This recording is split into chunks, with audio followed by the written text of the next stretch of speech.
Армысыздар, құрметті оқушылар. Бүгін біз 9 сынып Қазақстан тарих пәні бойынша 2-ші тоқсанға арналған Қазақстан тоқырау кезеңінде 1965-1985 жылдар аралығындағы бөлім бойынша жиынтық бағалау тапсырмаларын орындайтын боламыз. Бізде бұл 3-ші бөлім бойынша жиынтық бағалау жұмыстары, құрметті оқушылар. Тақырыбымыз 20 ғасырдың 60-80 жылдары Қазақстанның қоғамдық саяси дамуында қарама-қайшылықтар, тоқырау жылдарындағы демографиялық процестер, алдарыңызда оқу мақсаты және бағалау критерийлері көрсетілген. Бізде бірінші тапсырма берілген дерек негізді сұрақтарға жауап береміз, 3 сұраққа. Екінші тапсырмада берілген дерек негізді сұрақтарға жауап береміз. Үшінші тапсырмада Қазақстан урбандалу процесіне қандай факторлар әсер еткенін атап дәлелдейміз. Бағалау критерийлер көрсетілген, 3 тапсырма, дескрипторлар белгіленген, және біз барлық жинау қажет етеді. 10 шәкіл балл, 10 балл жинау қажет етеді, құрметті оқушылар. Онда бірінші тапсырманы орындайтын болсақ, бірінші тапсырмада біз берілген дерек негізінде сұрақтарға жауап беріп, 3 сұрақтарға жауап береміз. Бірінші берілген кітаптың авторын атаймыз, одан кейін аталған кітаптың негізін мазмұнын қысқаша сипаттаймыз, және кітаптың таралуына тыйым салынған жағдайды жазамыз. Бірінші тапсырмада бұл әрине азиялық философиялық шығарманың авторы Олжас Сүлейменов ағамыз. 1975 жылы Олжас Сүлейменов Азия атты еңбегінде егір жасағы туралы зерттей келе өзіндік ғылыми тұжырым жасады. Яғни бұл жырдың түркі және славян мәдениеттерінің өзара ықпалы нәтижесінде туған шығарма екенін дәлелдеді.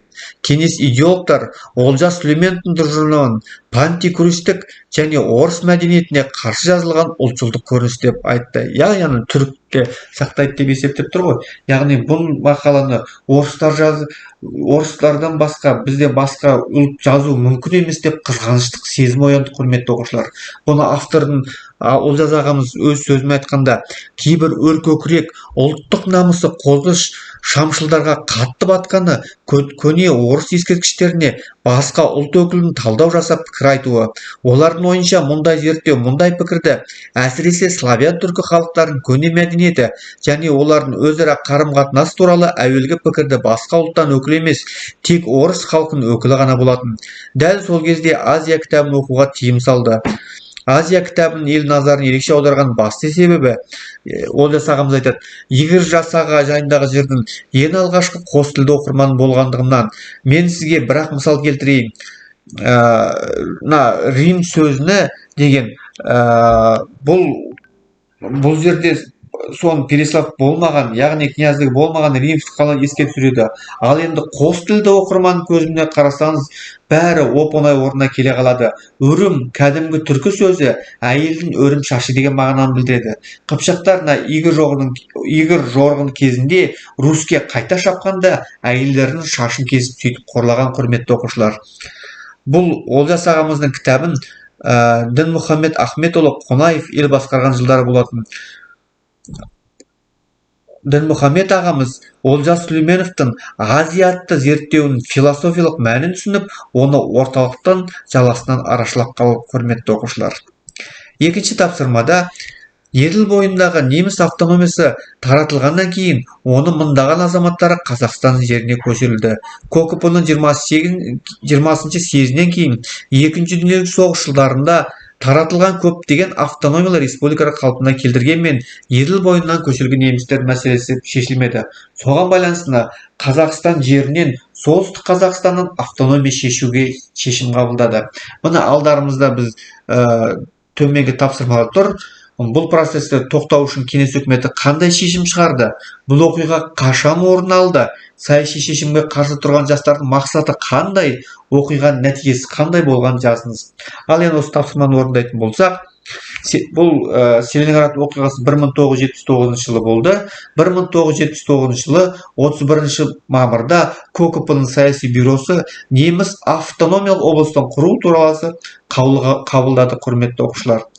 Бұнда неміс халқының ұлттық мәдениетін даму үшін қажетті жағдайлар жасау және олардың арасында идеялық тәрбиелеу жұмысын жақсарту, сондай-ақ облысқа кіретін аудандардың табиғи байлықтарын игеру мен экономикалық үздік дамуды мақсатында Қазақ КСР құрамында оны республикалық органдарына тікелей бағынумен неміс автономиялық облысын құру лайық деп есептелді. Осыған қарсы ретінде осыған орталығы болып Ерейментау қаласы қабылдады неміс автономиясы. Құрамына Ақмола, Павлодар, Қарағанды, Көкшетау облыстары бірқатар аудан кірді. Және бұл неміс автономиясын құру жөніндегі комитет басшысы Коркин болып тағайындалды. Осы автономия құру туралы біздің жастарымыз, елдің жастарымыз республика бойынша көтерілді. 1979 жылы 16 маусымда бірінші митинг болып, қазақ жастары Целиноград қаласында Ленин алаңында жиналды. Қолдан жасалған ұрпақтар таратылды. Үнпарақтар таратылды, құрметті оқушылар. Шерулер мен митингілерде республикада тұратын халықтың пікірімен санаспай, автономия құру заңға қайшы келетінін мәлімдеді. 1979 жылы 19 маусым екінші митинг өткізілді. Облыстық атқару комитетінің төрағасы Абылайхан Жолмұхаметов пен партия облыстық комитетінің бірінші хатшысы Николай Морозов шығып, ешқандай автономия болмайтынын сендірді. Қазақ ССР аумағында неміс автономиясының құрылмайтын болды. Міне, құрметті оқушылар, біз екі тапсырманы орындап болдық. Үшінші тапсырма бойынша Қазақстандағы урбандалу процесінің қандай фактілер әсер еткенін атап өтетін болсақ, бірінші урбанизация әдісіне ауылдық елді мекендердің қала статусын алуы, қаламан аудандарының пайда болуы, ауылдық жерлерден қалаға қарай миграция жасауы, қала халқының табиғи өсуі. Урбандалу дегеніміз үлкен қалалық жерлерге, өндіріс орталықтарына халықтың көптеп шоғырлануы, құрметті оқушылар. Урбандалу кезеңдер алдарыңызда бейнеленіп тұр, және урбандалу түрлері бейнеленіп тұр, құрметті оқушылар. Және урбандалудың себептері ірі қалаларда өнеркәсіп өндірісінің дамуы, ауылдық жерлерде жұмыс күшінің артық болуы, қалаларда өмір сүру жағдайының әлдеқайда қолайлы болуы, ауқымды қаламан аймақтардың қалыптасуы, құрметті оқушылар. Урбандалу үдерісі бойынша сипатталуын болжам жауап көрсек, мықты жақтары әрине онда қызмет көрсетудің жоғары деңгейі болса, әлсіз жақтары экология жағдай, автокөлік, қала ауасының ластануы, жұмысқа орналасу қиындығы, қаладағы шаң, шу, қала құрылысы мәселесі міне бізде әлсіз жақтар болады. Ал мүмкіндіктері өмір жағдайын жақсарту, сапалы білім алу, қауіпті жағдай, қауіп қатер, қылмыс, денсаулық, жұқпалы аурудың көбеюі. Міне, құрметті оқушылар, біз бәрін талдап болдық.